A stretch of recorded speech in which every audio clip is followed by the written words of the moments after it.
Lovely బాబా, లాటీ బాబా. నువ్వా? ఏంటే Ali Baba పేరు తెక్కలూరుస్తున్నావు? నువ్వు కలవరిస్తున్నావు, ఏంటి విషయం? నేను ఆయన్ని ప్రేమిస్తున్నాను. ఏంటి? నా కాబోయే మొగుణ్ణి నువ్వు ప్రేమిస్తున్నావా? నీ కాబోయే మొగుడా? ఓయ్, ఆయన్ని ముందు చూసింది నేను, సాంగ్ వేసుకుంది నేను. మేం వేసుకోలేదేంటి? మేము వేసుకున్నాం సాంగ్. కోటై సిస్టర్ తో కాంపిటీషనా? నేను బెమ్మో సిస్టర్ నే. సరే, నెల రోజుల్లోగా ఆలీబాబా నా ఒళ్ళో కూర్చోబెట్టుకుని మెళ్ళ తాళి కట్టించుకోకపోతే నా పేరు పూలందేవే కాదు. అదే నెల రోజుల్లో నేను ఆయన దాన్నై ఆయన్ని నా సొంతం చేసుకోకపోతే నా పేరు పూజా బేడియే కాదు. Challenge challenge.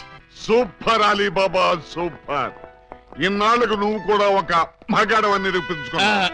చిన్నప్పటి నుంచి అంతే సార్, కాకపోతే కొంచెం లేట్ అయితే ఏమయ్యా? అప్పాజీని అరెస్ట్ చేయడంలో నువ్వు చూపించిన ధైర్య సాహసాలకి ప్రజల రెస్పాన్స్ చూసావా? ఇప్పుడు నువ్వు జనానికి కనపడితే చాలు. పిచ్చి కొట్టుడు కొడతారా సార్? జైలు కొడతారయ్యా. మన డిపార్ట్మెంట్ కే సింహస్వప్నం అయిన అప్పాజీని అరెస్ట్ చేసి పోలీసులు తలెత్తుకునేటట్టు చేశావు. లేకపోతే సమాజాన్ని సర్వనాశనం చేస్తున్న ఇలాంటి సంఘ సంస్కర్తని. సంఘ సంస్కర్త కాదు, సంఘ విద్రోహి. అదే సంఘ విద్రోహిని అంత తేలిగ్గా వదిలేస్తానా? ఎస్పీ గారి ముందు ఏంటా నిలబడ్డాం? సరిగ్గా నిలబడ్డాం. వీణ్ణి ఒక్క గంట అయినా లాకప్ లో పెట్టాలనుకున్నాను, పెట్టాను. గంట అయిపోయింది, ఇప్పుడు వదిలేస్తున్నాను. వదిలేస్తావా? అవును సార్, ఇలాంటి దుర్మార్గులు లాకప్ లో ఉంటే పోలీస్ స్టేషన్ చెడిపోతాయి. చెడిపోయినా సరే వీడిని మాత్రం వదలటానికి వీలు. వదలకపోతే ఎలా సార్? అగ్రిమెంట్ గంటకేగా చేసుకుంది. అగ్రిమెంట్ అంటే అదే సార్. వీడిని గంటే లాకప్ లో పెడతాను ముందే చెప్పాను. నో, వీడిని వెంటనే తిహార్ జైలుకి షిఫ్ట్ చేయమని ఐజీ గారు ఫోన్ చేసి చెప్పారు. తిహారీ జైలా? ఈయన ఒప్పుకోడేమో సార్. ఒప్పుకోవడానికి వాడేవాడు. పైగా వాడు ఈ స్టేషన్ లోనే ఉంటే వాడు అనుచరులు బాంబులతో దాడి చేయొచ్చు. అమ్మో, నిజమే సార్. మనం అలా స్టేషన్ బయటికి వెళ్ళి మాట్లాడుకుందాం పదండి. అక్కర్లేదు. అపరావు వాడి మేనెక్కించండి. Okay sir. సార్ పాపం ఈసారి వదిలేండి సార్. ఏదో తెలుసో తెలియకో మర్డర్లు చేశాడు. ఈ మాత్రం దానికి తిహార్ జైలుకి ఎందుకు? వాడి మానాన్ని వాడు వదిలేస్తే వాడి పాపాన వాడే పోతాడు. అక్కర్లేదు, వాడికి తిహార్ జైలే కరెక్ట్. కొంచెం ప్రమాదమేమో సార్. ప్రమాదం అంటే తిహారీ జైల్లో నాలాంటి స్ట్రిక్ట్ ఆఫీసర్లు ఉండరేమోనని. అక్కడ ఉన్న వాళ్ళంతా స్ట్రిక్ట్ ఆఫీసర్స్. అలా అయితే తప్పించుకోవడం కష్టం అవుతుంది కదండి. తప్పించుకోవడం అంటే తప్పించుకోడు కదా అని.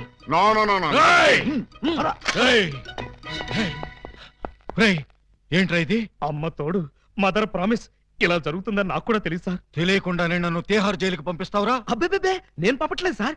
మీరు కూడా వెళ్ళకండి. నోర్మై, గంట సేపని నమ్మించి నన్నే మోసం చేస్తావా?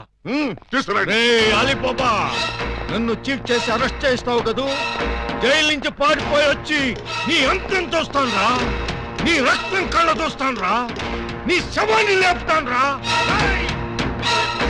అప్పాజీ గారిని అరెస్ట్ చేయాలని మీకు ఎందుకు అనిపించింది? టైం బాగోక.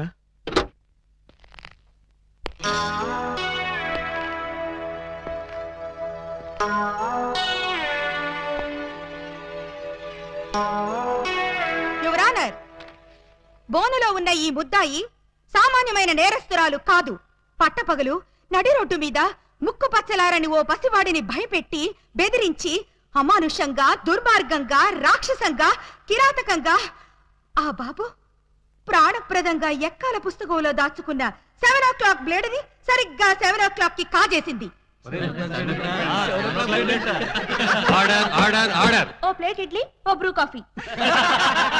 ఆర్డర్ అంటే టిఫిన్ ఆర్డర్ చేయమని కాదు, కోర్టు ఆర్డర్. నిశ్శబ్దం. పిపి గారు మీరు ప్రొసీడ్ అవ్వండి. ఇంత ఘోరమైన నేరం చేసిన ఈ ముద్దాయికి ఆడపిల్లని చూడకుండా కఠినమైన శిక్ష విధించవలసిందిగా కోర్టు వారిని కోరుతున్నాను. అమ్మాయి ఏంటంకల్? Order order.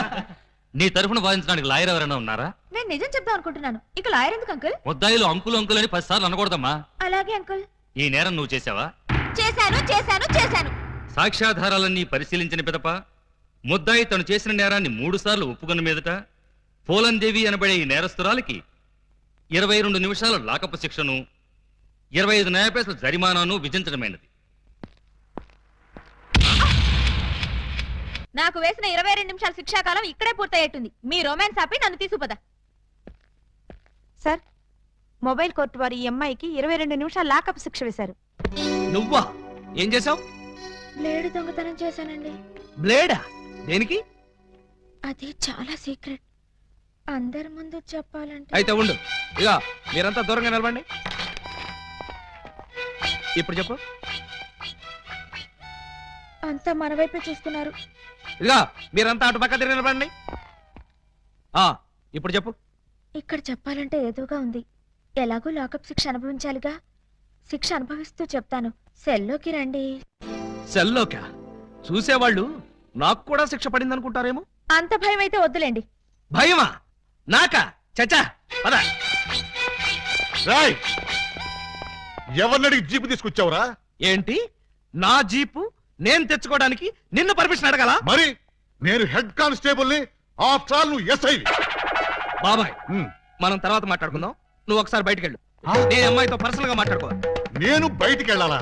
రేయ్, కమిషనర్ కొంపకి సున్నం కొట్టి నీకు ఎస్ఐ ఉద్యోగం ఇప్పించారా? బాబాయ్, ఇక్కడ లేడీస్ ఉన్నారు, పర్సనల్ సొద్దు. ఏంటది బోడి పర్సనల్స్? అది నీకు అనవసరం. ఒక ఎస్ఐగా నీ పై అధికారిగా నీ కాళ్ళు గడ్డాలు పట్టుకుని బతిమాలుతున్నాను. బయటికి వెళ్ళు. ఆయనే వెళ్తారు, మీరు రండి. ఇన్నాళ్ళు మీ వాడిని కసివాడు అనుకున్నాం. చాలా కసివాడు సుమా. ఆడపిల్లంటే 6 మైళ్ళ దూరంలో ఉండేవాడు. అలాంటిది నా ఎదురుగానే దాన్ని తీసుకుని లోపలికెడతాడా? పెద్ద మనిషి అయ్యాడు కదండి. పెద్ద మనిషా? ఏమిటండి ఆ సిక్స్ మాటలు? నా బోర్డంతా సిగ్గేస్తుంది. సిగ్గెందుకు చెప్పు. 3వ తరగతి చదివే మా పక్కింటి అబ్బాయి పరీక్షలకు వెళ్తుంటే వాడి పెన్సిల్ ముళ్ళు విరిగిపోయింది. చెక్కడానికి వాడి దగ్గర ప్లేడ్ లేదు. పాపం వాడి తల్లి దగ్గర ప్లేడ్ కొనడానికి డబ్బులు కూడా లేవు. ఆ నిస్సహాయ స్థితిలో ఆ పసివాడి చూపులు నన్ను కదిలించాయి. వాడు పరీక్షలకు వెళ్ళకపోతే ఫెయిల్ అవుతాడు. ఫెయిల్ అయిన వాడి భవిష్యత్తులోకి ఒక్కసారి తొంగి చూడండి. ఇదేమిటి ఇలా కౌగులించుకున్నావు? ఇలాగే ఆ పసివాడు నన్ను వాటేసుకుని బ్లేడు బ్లేడు అని బోర్ నేర్చాడు. ఆ ఏడుపుకి నా లివర్ కరిగిపోయింది. లివర్ కరిగిపోయిందా? అవును, అందరికీ గుండె కరుగుతుంది. అదేమిటో నాకు లివర్ కరుగుతుంది. అంతే, ఆడది అబల కాదు, సబల అని విజయశాంతిలాగా నిరూపించాలనుకున్నాను. వెంటనే అటుగా వెళ్తున్న మరో పసిపిల్లవాడి పుస్తకంలోని బ్లేడు దొంగిలించా. నేను చేసింది నేరమా? నేను చేసింది పాపమా? నేను చేసింది ఘోరమా? చెప్పండి, నేనున్న పరిస్థితుల్లో మీరుంటే ఏం చేసేవారు? నేను నీలాగే దొంగతనం చేసేవాడిని. అవును, నాదో చిన్న డౌట్. ఇందులో ఏమంత సీక్రెట్ ఉందని నన్ను ఇక్కడికి తీసుకొచ్చావు? ఈ నిజం తెలిస్తే మీరు ఇలాగే కన్నీరు పెట్టుకుంటారు. అది చూసి నేను మిమ్మల్ని ఏదో చేశానని మీ పోలీసులు అనుమానిస్తారు. అవునవును, వాళ్ళు అలాంటి వాళ్ళే.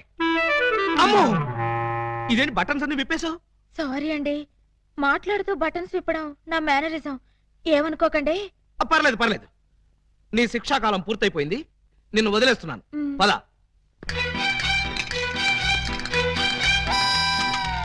వస్తున్నారు వస్తున్నారు. సార్, బొత్తాలు పెట్టుకుంటున్నారు సార్. చూస్తున్నా. అమ్మాయి కూడా బట్టలు సర్దుకుంటుంది సార్. అది చూస్తున్నా.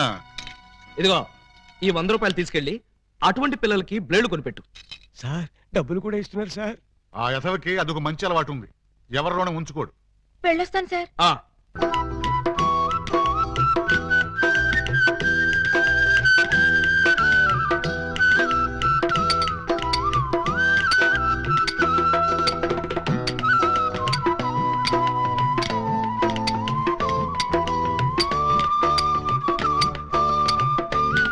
ఇటు సౌండ్ వస్తుంది, అటు సౌండ్ వస్తుంది. ఉన్నది ఒక్కడే ఏకలింగం. ఎడపడ చిక్కుతున్నాడా?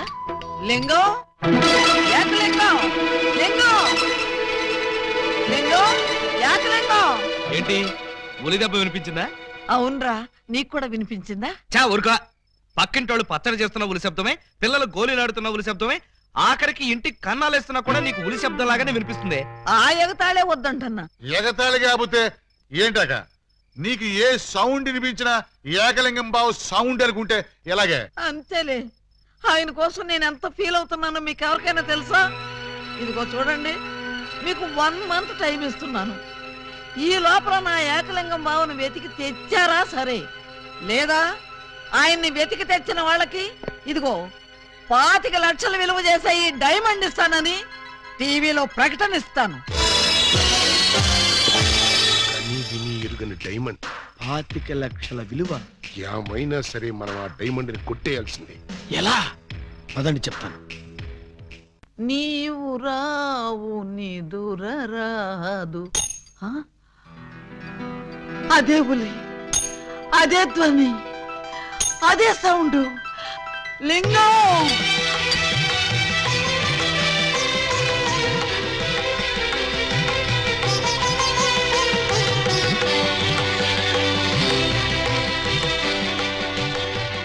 దూరమైన ప్రేమికులు స్లో మోషన్ లో కలుసుకోవాలని నీకు తెలుసా బాలా? అలా వచ్చావు. స్లో మోషనా పాడ? నేను మామూలు స్పీడ్లోనే వచ్చాను. అవును, ఇన్నాళ్ళు నన్ను విడిచిపెట్టి నువ్వు ఎక్కడికి వెళ్ళావమ్మా? కొంచెం ఆలోచించుకు చెప్తా. ఆలోచించుకుని అవును చెప్తావా? మరి అంత సడన్ గా అయితే ఎలాగమ్మా? ఒక్క రోజా, ఒక్క సంవత్సరమా? కరెక్ట్ గా హాఫ్ సెంచరీ అయింది మన ఇద్దరం విడిపోయి. అప్పటి నుంచి ఇంటింటికి తిరుగుతూ ఇలా ఉలి సౌండ్ చేస్తున్నా. దేనికి?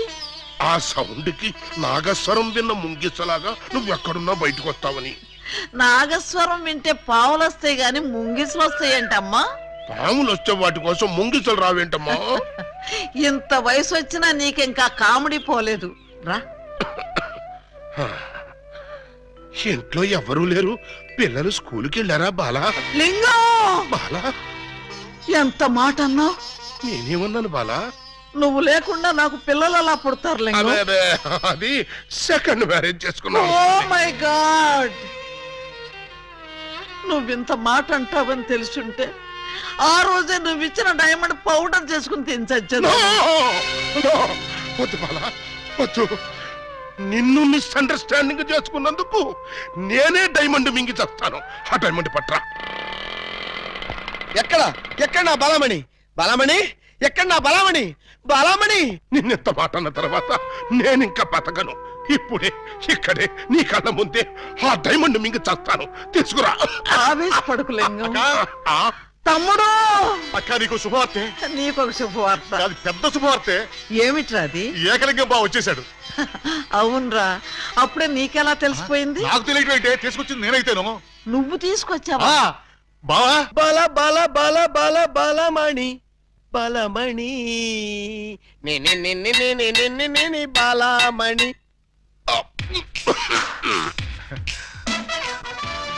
ఏంటక్క అలా చూస్తున్నావు? నేనెవరు? శిలలపై శిల్పాలు చెక్కినారు.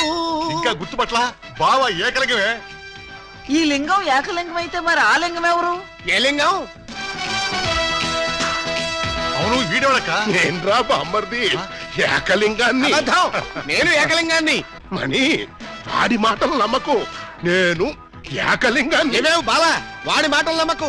నేను ప్యూర్ ఏకలింగాన్ని. కాదు, నేను ఏకలింగాన్ని. కాదు, నేను ఏకలింగాన్ని. కాదు, నేను ఏకలింగాన్ని. అవును, నేను ఏకలింగాన్ని. మీలో ఎవరు ఏకలింగం అని నేను చెప్తాను. ఎలా బొమ్మ బొరుసు వేస్తావా? కాదు, టెస్ట్ చేస్తాను. బ్లడ్ టెస్టా? కాదు, యూరిన్ టెస్టా? కాదు, చొక్కాలు తీసి వీపులు చూపించండి. వాతలు పెడతావా? ఉహుం. నా ఏకలింగానికి వీపు మీద బొట్టంత పుట్టుమచ్చ ఉండేది. అది మీలో ఎవరికుంటే వాడే నా ఏకలింగం. కమాన్, షో మీ. చూపించు. నువ్వు చూపించు. ముందు నువ్వు వచ్చావుగా, నువ్వే చూపించు. నేను చూపిస్తే నువ్వుండవు. నేనే చూడండి, మీ అభిమాన వీపుపై పుట్టు మచ్చ. టంటటై. ఏమిటిది? అప్పుడు మచ్చ నల్లగా ఉండేది, ఇప్పుడు ఎర్రగా ఉందే. అప్పుడు చర్మం ఎర్రగా ఉండి మచ్చ నల్లగా ఉండేది. ఇప్పుడు చర్మం నల్లబడి మచ్చ ఎర్రబడింది. ఇప్పుడు నువ్వు చూపించు. చూపించు. అబ్బే, రాక రాక ఇంటికి వస్తే ఇలాంటి టెస్టులు పెట్టి నన్ను అవమానిస్తారా? ఈ ఇంట్లో ఒక నిమిషం కూడా ఉండనంతే. ఆగు నాన్న, ఎక్కడికి వెళ్తా? వీడు వెళ్ళేలేపే చూడండి, ఈ దరిద్రపు వీపుపై పుట్టు మచ్చ.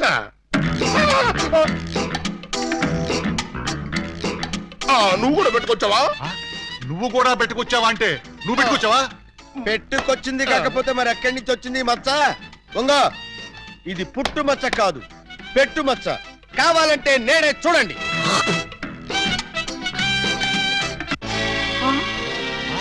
చచ్చినాడా, మచ్చ పెట్టుకుని వచ్చి నన్ను మోసం చేస్తావా? Police help, help, help. ఇంతకీ నువ్వైనా నా ఏకలింగం బావేనా? అనుమానం అయితే మచ్చ తుడుచుకుని చూసుకో. ఏం అనుమానం లేదు, నువ్వు నా అగో, ఏకలింగం. అసలు నువ్వు నా బాలమణివేనా? ఎందుకు వచ్చింది మీకు ఆ డౌట్? ఈ రోజుల్లో ఎవరిని నమ్మటానికి వీల్లేదు. అసలు నువ్వు నా బాలమణివో కాదో తెలుసుకోవడానికి నీకు పరీక్ష పెడతాను. అగ్ని పరీక్ష? కాదు, డైమండ్ పరీక్ష. నిజంగా నువ్వు నా బాలామణివి అయితే నేను నీకు ఆ డైమండ్ ఎక్కడిచ్చానో ఎప్పుడిచ్చానో ప్రస్తుతం అది ఎక్కడుందో చెప్పు. శోభనం అయ్యేదాకా నేను అడిగినా కూడా ఆ డైమండ్ ఇవ్వద్దని ఆ రోజు మీరేగా చెప్పారు. చెప్పానా? దరిద్రుడు కదా, దరిద్రుడు కదా, చెప్పే ఉంటాను. నా బతుకు తగలయ్యా. బావా ఇంకా ఆలస్యం మరి 50 ఏళ్ల ముందు అలంకరించిన శోభనం గది అలాగే ఉంది. మీరు రాగానే తాళం తీద్దామని లాక్ చేసి ఉంచాం. పదండి. శోభనమా? ఆ, నాకా? అవును. ఈ వయసులోనా? వీరితోనా? అయ్యయ్యయ్యో. అక్క, బావ మరీ సిగ్గుపడుతున్నాడు. తక్కువ తీసుకెళ్దాం. ఏమండి మీకు దండం పెడతానండి. నాకు శోభనం వద్దు, డైమండ్ వద్దు. నన్ను వదిలేండి, మా ఇంటికి నేను వెళ్ళిపోతానండి. దొరక్క ఇన్నాళ్ళకి దొరికావు బావా, నిన్ను వదులుతానా? వామ్మో, ప్రమాణ పూర్తిగా చెబుతున్నానమ్మా, నేను ఏకలింగాన్ని కాదమ్మా. కావాలంటే చూడండి, ఇది విగ్గు, ఇది కాటుక మచ్చ అమ్మా. ఎంత మోసం! పోలీస్! పోలీస్! ఇదిగో ఈ 2 కోళ్ళని కోసి ఈకలు పీకి శుభ్రంగా ముక్కలు కొట్టాయి. అలాగేనమ్మా.